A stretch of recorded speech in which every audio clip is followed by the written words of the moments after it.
আসসালামু আলাইকুম, আপনাদের সবাইকে স্বাগতম করছি আমার ইউটিউব চ্যানেলে। আমি জান্নাতুল সাফা ঈশা নিয়ে আসলাম আপনাদের জন্য আরও নতুন একটি লাইফস্টাইল ভিডিও। আশা করি সবাই ভালো আছেন। আলহামদুলিল্লাহ, আল্লাহ তাআলার অশেষ রহমতে আমি অনেক ভালো আছি। আজকে সকালে ঘুম থেকে উঠতে একটু লেট হয়ে গিয়েছিল। ঘুম থেকে ওঠার পরই আমি খুব দ্রুত নাস্তাটা রেডি করে নিয়েছিলাম। আজকে যেহেতু শুক্রবার ছিল, তাই আমি একদম অল্প পরিমাণ ভাজি বানিয়েছি, কারণ আজকে দুপুরের রান্নাতে ভাজি থাকবে না। আজকে দুপুরের রান্নাটা একটু অন্যরকম হবে, তাই আজকে ভাজিটা অল্প পরিমাণ করেছি আর একটু রুটি বানিয়েছিলাম, খুব অল্প। সবাই ঘুমাচ্ছিল, ঘুম থেকে ওঠে নাস্তা করবে। ভিডিওটি স্টার্ট করার আগে সবাইকে হার্ডলি রিকোয়েস্ট করব, যারা আমার এই ভিডিওটি দেখছেন প্লিজ ভিডিওটি স্কিপ করবেন না, সম্পূর্ণ ভিডিওটি দেখার চেষ্টা করবেন। ভিডিওটি ভালো লেগে থাকলে অবশ্যই একটি লাইক দিয়ে ভিডিওটি কন্টিনিউ করবেন। আপনার একটি লাইক আমার জন্য খুবই গুরুত্বপূর্ণ। আপনারই মতো আরও অনেকজনের কাছে আমার ভিডিওটি পৌঁছাতে সাহায্য করবে আপনার একটি লাইক। যদি আপনি আমার চ্যানেলে নতুন হয়ে থাকেন তাহলে অবশ্যই চ্যানেলটি সাবস্ক্রাইব করে আমার পাশে থেকে যাবেন। যদি আপনি এসব কিছুই করে থাকেন তাহলে আপনাকে অসংখ্য ধন্যবাদ। রুটি বানানোর পাশাপাশি আমি এখানে চাও দিয়ে দিয়েছিলাম আর একটু পেঁপেও কেটে নিয়েছিলাম। আমরা সব সময় এক রকমের ফ্রুটস খেয়ে থাকি সকালে নাস্তায়। তারপর দুপুরের রান্না শুরু করব। আজকে আমার শাশুড়ি অনেকটা অসুস্থ ছিল, তাই আজকে দুপুরের রান্নাটা আমি স্টার্ট করছি। জানি না কেমন হবে, তারপরও আল্লাহর নাম নিয়ে শুরু করেছিলাম। ভালোই হয়েছিল। ভিডিওটি শেষ পর্যন্ত দেখবেন, অবশ্যই জানতে পারবেন। আমি নতুন নতুন রান্না স্টার্ট করেছি, তেমন ভালো রান্না করতে পারি না, তবে একটু একটু হলেও চেষ্টা করছি, মোটামুটি ভালোই করতে পারি। আশা করছি ইন ফিউচার আরও ইমপ্রুভ হবে আমার রান্নাবান্না।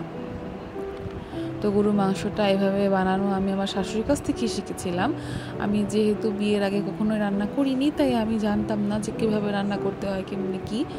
তারপর আমার যখন বিয়ে হয়েছে, তারপর আমি আমার শাশুড়িটা দেখে দেখে একটু একটু করে শিখতে পেরেছি। মানে আমার রান্নাবান্না জার্নি শুরু হয়েছে আমার শাশুড়ির হাত ধরে। এমনকি আমার শাশুড়ি খুব ভালো রান্না করতে পারে, তার কাছ থেকে শিখে শিখে আমিও একটু একটু শিখতে পারতেছি। মানে আমার কাছে মনে হচ্ছে আমি এখন একটু একটু পারি। আগে আমার রান্না করতে একটু ভালোও লাগতো না, এখন আমি টুকটাক রান্না করতে করতে রান্নাটাকে ভালোবেসে ফেলেছি। এখন আমি পারি, যাই রান্না করি একটু হলেও ভালো হয়। যখন সবাই খেয়ে বলে যে না আসলে টেস্টি হয়েছে বা ভালো হয়েছে, তখন নিজের কাছে শুনতেও ভালো লাগে আর রান্নাটাও মনে হয় যে না ভালো লেগেছে যখন হয়তো রান্নাটা, তাই হয়তো আমার রান্নাটাও সার্থক হয়েছে। এভাবে সবসময় আমি আমার শাশুড়িকে দেখেছি, এভাবে মাংসটাকে সব কিছু একসাথে দিয়ে তারপর হাত দিয়ে মাখিয়ে তারপর রান্না করে। এভাবে নাকি তার কাছে মনে হয় যে হাতে মাখালে, মানে হাতে দিয়ে যখন আমরা এটাকে ম্যারিনেট করি তখন হাতের টেস্টটাই গরুর মাংসের টেস্টটা আরও বাড়িয়ে দেয়। এটা আসলেই সত্য কথা। আমি সবসময় এভাবেই তাকে রান্না করতে দেখেছি, তাই আমি তার নিয়ম মোতাবেক সব কিছু রুলস ফলো করে সব মশলাগুলা দিয়ে যেভাবে উনি রান্না করে থাকেন সেভাবেই চেষ্টা করছি।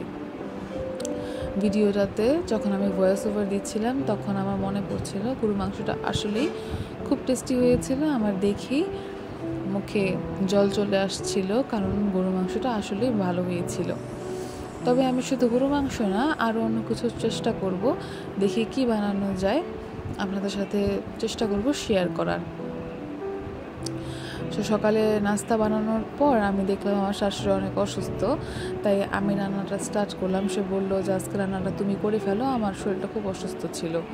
গরু মাংসটাতে আমি সবসময় সয়াবিন তেল ব্যবহার করে থাকি, আপনারা চাইলে সরিষার তেলও ব্যবহার করতে পারেন, আপনাদের ইচ্ছা। আপনারা চাইলে ঘিও ব্যবহার করতে পারেন, কিন্তু যেহেতু আমি সয়াবিন তেল দিয়ে আমার শাশুড়িকে রান্না করতে দেখেছি, তাই আমিও সয়াবিন তেলই দিয়ে এটাকে সুন্দর করে মাখিয়েছি। তারপর আবার একটু টক দইয়ে দেবো, আপনারা চাইলে দিতেও পারেন না দিতে পারেন, কারণ আমার কাছে মনে হয় টক দইটা দিলে মাংসটা অনেক সফট হয়, ভিতর থেকে অনেক জুসি ফ্লেভার আসে, তাই আর কি আমরা টক দই দিই, লেবু দিই। তারপর এটাকে মাখিয়ে সুন্দর করে হাতের সাহায্যে এটাকে ভালোভাবে ম্যারিনেট করতে হবে, যাতে মশলাগুলো মাংসের ভিতরে ভালোভাবে পৌঁছাতে পারে, কোনো জায়গায় বাদ না থাকে। তারপর আমি এটা চুলায় বসিয়ে দিলাম। একটু তাড়াহুড়া করছিলাম কারণ আমাদের হেল্পিং হ্যান্ড চলে এসেছিলো, সে আর কি চুলাটা পরিষ্কার করে দেবে, তাই আমি একটু তাড়াতাড়ি করার চেষ্টা করছিলাম। এখন আমি এটাকে ঢেকে দিব, ঢেকে অল্প একটু আঁচে ঢেকে দিব, যাতে এটা ভালোভাবে একটু কষাতে পারি। কষানোর পর আমি এটাতে পানি দিয়ে ভালোভাবে রান্না করে নিয়েছি। প্রায় 2 ঘন্টা লেগেছিল আমার এই মাংসটা হতে। আমি একটু আলুও দিয়েছি, কারণ আমার মাংসের ভিতরে এভাবে পিস পিস আলু অনেক ভালো লাগে। আমাদের বাসার সবাই আলু দিয়ে গরু মাংসটা পছন্দ করে। তারপর আমি উপর দিয়ে একটু জিরে গুঁড়ো দিয়ে দিয়েছিলাম। জিরে গুঁড়োটা দিলে কালারটা অনেক সুন্দর আসে, তাই এটা আমি শাশুড়িকে দেখেছি এভাবেই রান্না করতে। তো আজকে আমি এগুলাই রান্না করেছিলাম, আর এই কোফতাটাও বানিয়েছিলাম, কিন্তু কোফতাটা ভালো হয়নি। খাওয়া দাওয়া করার পরে একটু রেস্ট নিয়েছিলাম। তারপর সন্ধ্যার দিকে আমি এই বনটা বানিয়েছিলাম। ফার্স্ট টাইম চেষ্টা করেছি। এটা চিকেন বান বানিয়েছি। এটা যদি আপনাদের কাছে ভালো লেগে থাকে তাহলে অবশ্যই কমেন্ট করে জানাবেন। আমি এটার রেসিপিটা আপনাদের সাথে অবশ্যই শেয়ার করব।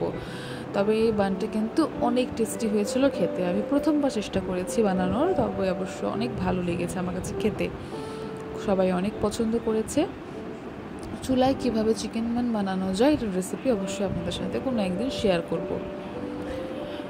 তারপর এই চিকেন বানটাকে আমি কিন্তু চুলার আঁচটা একদম লো হিটে রেখেছিলাম, কারণ হয়তো পুড়ে যাবে। তাই এটা খাওয়া দাওয়া করার পর সন্ধ্যার দিকে আবার বাজার নিয়ে এসেছিলো আমাদের বাসায়, তাই বাজারগুলো উঠিয়ে নিচ্ছিলাম।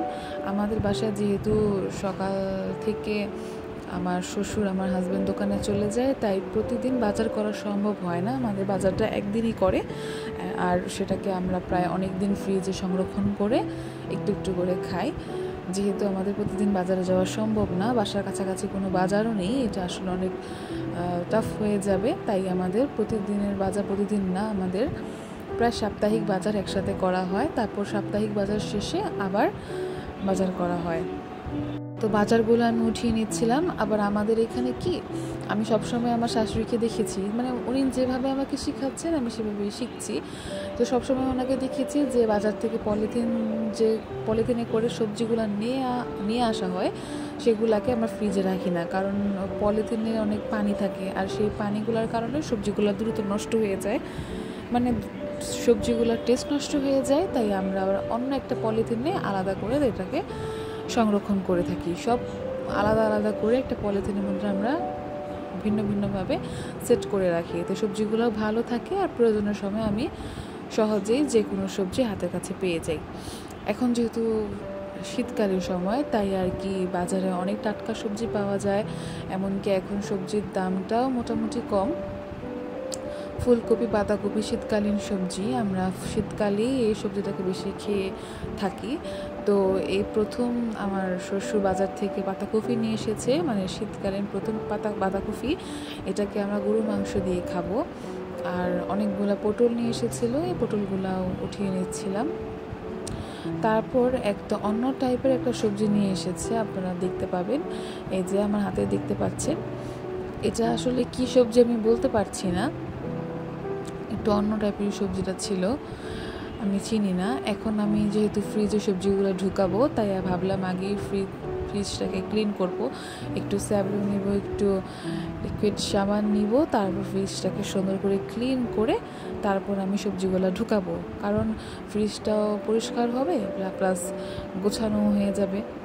তাই আমি একটা নেকড়ে নিয়ে সুন্দর করে ভিজিয়ে নিলাম। এখন ফ্রিজের ভিতরটা ক্লিন করব।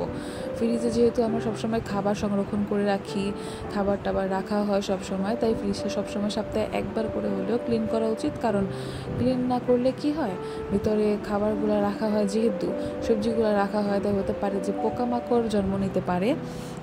তাই আমি চেষ্টা করি সবসময়, মানে আমি কি, আমাদের বাসায় আমার শাশুড়ি, আমার ননদ সবাই আমরা চেষ্টা করি ফ্রিজটাকে পরিপাটি গুছিয়ে রাখা। কারণ খাবার জিনিস রাখা হয়, খাবার জিনিসগুলো রাখলে অবশ্যই ক্লিন করে রাখা উচিত। খাবার নিয়ে কোনো কম্প্রোমাইজ করা আমরা পছন্দ করি না, তাই সবসময় ফ্রিজটাকে এভাবে ক্লিন করে নিই, স্যাভলন দিয়ে মুছে নিই। যদি স্যাভলনও না দিই, অন্তপক্ষে পানি দিয়ে হলেও যখন আমরা তরকারি বা সবজিগুলো ঢুকাই, তখন ফ্রিজটা ক্লিন করে তারপর ঢুকাই। এতে কাজের কাজও হয়ে যায়, ফ্রিজটা পরিষ্কার হয়ে যায়, এমনকি সবজিগুলো রাখা হয়ে যায়, সেট করে রাখতে পারি। আর এইভাবে সব একসাথে সারি সারি করে গুছিয়ে রাখলে প্রয়োজনের সময় যখন যে সবজিটা দরকার পড়ে তখন সেটা হাতের কাছে পাওয়া যায়। আর অগোছালোভাবে রাখলে প্রয়োজনের সময় কোনো কিছুই পাওয়া যায় না। তো সবসময় গুছিয়ে রাখার চেষ্টা করি। এভাবে সব সবজিগুলো একসাথে সারি সারি করে রাখবো, যাতে প্রয়োজনের সময় হাতের কাছে পেতে পারি। ভিডিওটির মাঝে আবারও আপু আর ভাইয়াদেরকে স্মরণ করিয়ে দিচ্ছি, প্লিজ একটি লাইক দিয়ে দিবেন, এমনকি চ্যানেলটা সাবস্ক্রাইব করে দিবেন। তাহলে আপনারা আমার নিত্যদিনের সুন্দর সুন্দর ব্লগগুলি নোটিফিকেশন চালু করে রাখবেন। ভিডিও ছাড়ার সাথে সাথেই আপনারা সেটা পেয়ে যাবেন। আশা করছি আপনাদের কাছে আমার ভিডিওগুলি ভালো লাগে। যদি ভিডিওটি ভালো লাগে তাহলে অবশ্যই কমেন্ট করে আপনাদের মন্তব্য জানাবেন, এমনকি কেমন ভিডিও চান সেটাও কমেন্ট করে জানাতে পারেন। এমনকি যদি কোনো ভুল ত্রুটি করে থাকি সেটাও কমেন্ট করে জানাবেন। যেহেতু আমি নতুন ইউটিউব চ্যানেল স্টার্ট করেছি, তাই হয়তো নতুন ব্লগার হিসেবে আমার অনেক ভুল ত্রুটি হতেই পারে, কিন্তু প্লিজ আপনারা আপনাদের গুরুত্বপূর্ণ মন্তব্য শেয়ার করবেন, যাতে আমি আপনাদের কাছ থেকে অনেক কিছু শিখতে পারি। এটা আমার কাছে অনেক ভালো লাগবে আপনাদের পরামর্শগুলো দিলে। একটা গুছানো সংসার প্রতিটা মেয়েরই স্বপ্ন। আমরা মেয়েরা যখন ছোট থাকি তখন আমরা সবাই একটু হলেও কল্পনা করি যে আমাদের বিয়ে হবে, একটা সংসার হবে, আমরা এভাবে গুছিয়ে রাখবো, সেভাবে গুছিয়ে রাখবো। ঠিক সেরকমই বিয়ের পর একটা মেয়েদের জীবন পুরোপুরি সেই ছোটোবেলার সংসার খেলি আমরা, যে বউ জামাই একটা খেলি না ছোটোবেলায়, আমরা হাঁড়ি পাতিল দিয়ে সংসার বানিয়ে খেলাধুলা করি, সেরকমই বিয়ের পর এরকমই একটা মেয়ের জীবন হয়ে যায়। একটা সংসার গুছিয়ে রাখতে হয় একটা মেয়ের ভালোবাসা দিয়ে, যত্ন দিয়ে।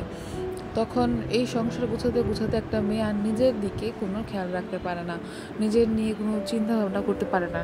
কখন বাচ্চা কি খাবে, কখন স্বামী কি খাবে, ফ্যামিলির মানুষজন কি করবে, কেমন আছে, সেটাই চিন্তা করতে করতে একটা মেয়ের জীবন চলে যায়। মেয়ে মানুষের জীবন এরকমই থাকে। দেখুন, কথা বলতে বলতে প্রায় আমার ফ্রিজটা আমি গুছিয়ে নিয়েছি। সব সবজিগুলো রাখার পর ফ্রিজটা অনেক সুন্দর দেখাচ্ছে। এখন ধনিয়া পাতা এনেছিল যেহেতু, তাই আমরা সবসময় ধনিয়া পাতাগুলোকে এভাবে একটু পরিষ্কার করে রাখি, কারণ এগুলাতেও অনেক পানি ছিল। এভাবে যদি রেখে দিই তাহলে ধনিয়া পাতাগুলো পচে যাবে। তাই আমি ওই যে কী বলে ওটাকে, মানে আঁশগুলা ছাড়িয়ে নিচ্ছিলাম, যাতে ধনেপাতাটা অনেক দিন আমরা ফ্রিজে সংরক্ষণ করতে পারি। এই আঁশগুলা সহকারে রাখলে ধনেপাতাগুলো দ্রুত নষ্ট হয়ে যায়, সবুজ কালারটা কেমন যেন একটা হলুদ কালার চলে আসে, মানে ধনেপাতাটা পেকে যায় আসলে। তাই আমি সবসময় পছন্দ করি ধনেপাতাটাকে এভাবে বেছে রাখা, যাতে প্রয়োজনের সময় আমি দ্রুত হাতের কাছে পেয়ে যাই, আমার বাছাবাছি ঝামেলা না থাকে, মনে ধনেপাতাগুলো নষ্ট না হয়। যেহেতু প্রতিদিন বাজারে যাওয়া হয় না, তাই ধনেপাতাটা আমাদের সংরক্ষণ করে রাখতে হয়। প্রয়োজনের সময় আমরা যখন যেটা রান্না করি, তরকারি বা ভাজি যেটা ইচ্ছে হয়, আমরা ওইটার মধ্যেই ধনেপাতাটা একটু হলেও দিতে পারি।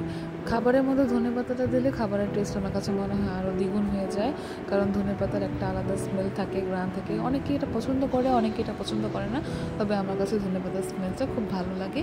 আমি সবসময় চেষ্টা করি আমার সব রান্নাতে একটু হলেও ধনেপাতা দেওয়ার। তবে আমার মনে হয় রান্নার ওপরে ধনেপাতাটা যখন আমরা একটু ছিটিয়ে দিই, তখন রান্নাটার সৌন্দর্যটাও আরও বেড়ে যায়।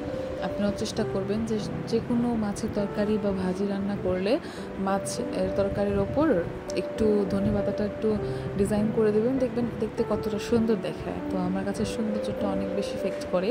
আমি চেষ্টা করি সবসময় সব কিছু সুন্দর করার। আমার কাছে মনে হয় আসল খাবারের টেস্টের পাশাপাশি সৌন্দর্যটাও ফ্যাক্ট করে। দেখতে জিনিস সুন্দর না হলে আমার কাছে মনে হয় ওটা আকর্ষণ করে না, ওটা খাওয়ার প্রতি আকর্ষণ করে না। হয়তো সেটা খেতে ভালো হয়েছে কিন্তু দেখতে সুন্দর না, তাহলে ওটা আকর্ষণ করে না আমার কাছে, এটা আমার কাছে মনে হয়।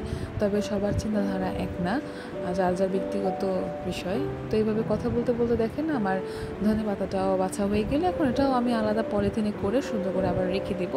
যখন যেটা প্রয়োজন হবে তখন আবার সেটার সাথে আমি ধনেপাতাটা এভাবে দিয়ে খেতে পারবো। তো ফ্রিজটা গোছানোর পর ভাবলাম যে যখন ফ্রিজের ভিতরটা পরিষ্কার করেছি তাহলে বাহিরটাও একটু ক্লিন করে নিই, তখন ফ্রিজটা দেখতে আরও পরিষ্কার দেখাবে।